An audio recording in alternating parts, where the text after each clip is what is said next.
Assalamualaikum warahmatullahi wabarakatuh. Hai guys, kembali lagi dengan saya si Babang Dres. Oke, pada video kali ini saya akan membahas tentang tes tertulis yang ada di Polmanastra. Nah, bagaimana? Apakah penasaran? Nah, simak videonya setelah yang satu ini.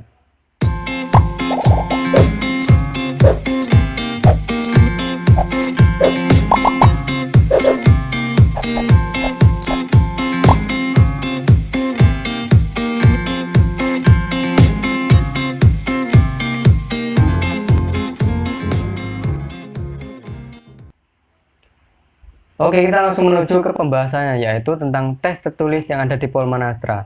Oke, yang pertama adalah apa saja yang ada di tes tertulis ini ya. Yang pertama adalah tes tertulis di Polmanastra terdiri dari tes potensial akademik, meliputi matematika, fisika, dan bahasa Inggris, dan juga ada psikotes. Namun, ada namunnya nih. Kecuali khusus untuk program studi manajemen informatika, mereka tidak akan menjalani tes mata pelajaran fisika, namun akan diganti dengan Programmer Aptitude Test, atau PAT ya. Apakah PAT ini? Kalian bisa browsing saja atau kalian tanya teman-teman kalian yang sudah masuk ke manajemen informatika, karena saya tidak tahu karena jurusan saya berbeda ya. Oke, kita langsung menuju ke pembahasan yang selanjutnya, yaitu membahas tentang soal tes tertulis. Yang pertama ini adalah untuk soal psikotes. Bisa dibilang yang paling mudah itu, tapi memerlukan konsentrasi yang lebih. Jadi sebisa mungkin teliti dan terisi sepenuhnya, karena untuk mendongkrak nilai mata pelajaran yang lain yang diujikan. Karena apa? Karena psikotes ini menurut pribadi kalian masing-masing. Jadi kalau pribadi kalian itu mudah memahami sesuatu persoalan, kalian akan lebih mudah menjawabnya. Seperti itu. Selanjutnya ada di soal matematika. Soal matematika ini mungkin akan sedikit berbeda dengan materi yang diajarkan di SMK kalau kalian dari SMK. Namun keseluruhan masih sama dengan pembelajaran di waktu SMK.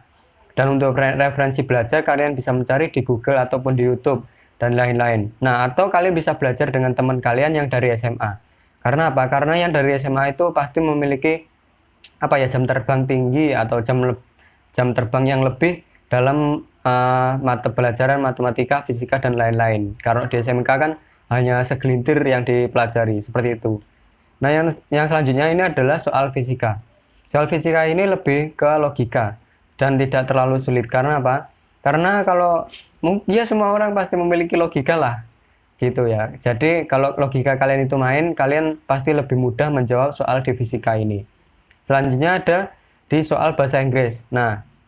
Ini untuk di tahun saya itu dulu di 2020 ya.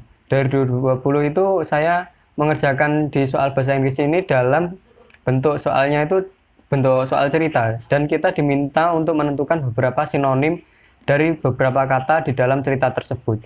Jadi misalnya itu kita diberikan suatu cerita pendek, di situ ada beberapa yang di garis tebal. Di huruf tebal dan di garis bawah. Itu kita disuruh mencari sinonim atau persamaan dari kata tersebut. Selanjutnya yaitu kita menuju ke tips mengerjakan teks tertulis ya. Banyak tipsnya, namun ini hanya beberapa yang paling utama yang saya catat di sini, yaitu yang pertama ada ini. Pilihlah soal yang mudah dikerjakan terlebih dahulu dengan cara membaca sekilas semua soal. Jika dirasa mudah dan langsung kerjakan. Jika kalian menemukan soal yang mudah, langsung kerjakan. Dan untuk soal yang sulit dikerjakan itu setelah soal yang mudah selesai. Jadi kalian itu menyelesaikan menyelesaikan soal yang mudah terlebih dahulu. Karena apa? Kalau kalian menyelesaikan soal yang sulit terlebih dahulu, kalian tidak akan kehabisan waktu di soal tersebut. Dan kalian tidak mendapatkan jawaban di soal yang mudah. Seperti itu. Selanjutnya yaitu jangan sampai ada lembar jawab yang kosong. Misalnya, hanya satu jawaban yang kosong itu akan menggagalkan. Karena apa?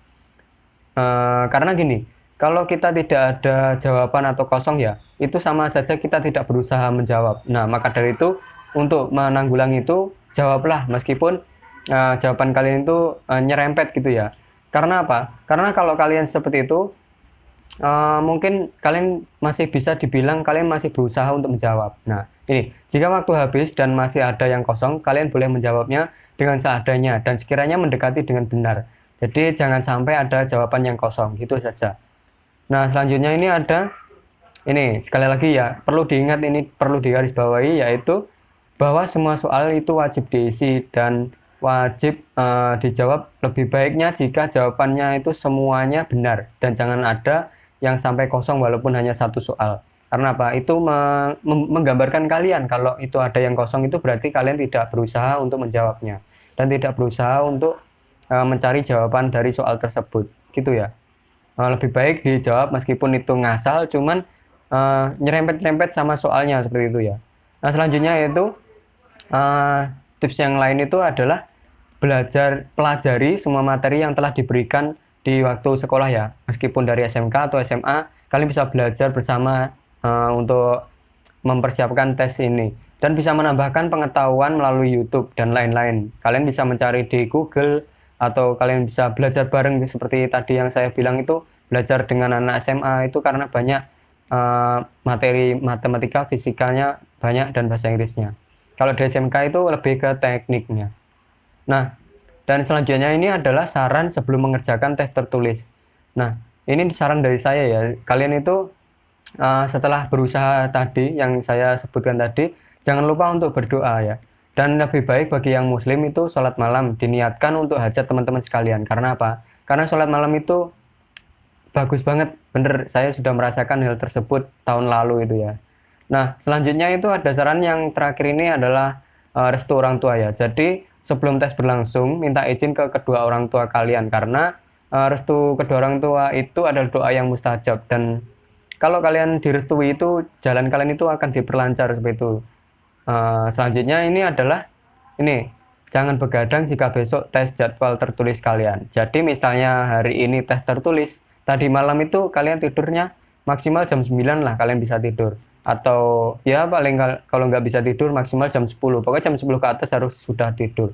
Karena apa? Karena untuk menyediakan menyediakan energi kalian atau menyimpan energi kalian supaya kalian bisa mengerjakan soal-soal di besok hari itu, supaya mendapatkan hasil yang maksimal sesuai yang kalian inginkan, gitu ya. Nah, mungkin cukup sampai di situ saja ya. Semoga bermanfaat dan salam, semoga sukses semua. Semangat ya kalian, semoga bisa mendapatkan apa yang kalian inginkan dan bisa masuk bagian dari kami. Bila ada kurang lebihnya saya mohon maaf. Billahi taufiq wal hidayah. Wassalamualaikum warahmatullahi wabarakatuh. Komen di bawah ya guys. Jangan lupa untuk klik subscribe dan juga di like dan juga di komen dan juga di catat. Oke, jangan lupa juga di share di sosial media kalian. Dan terima kasih.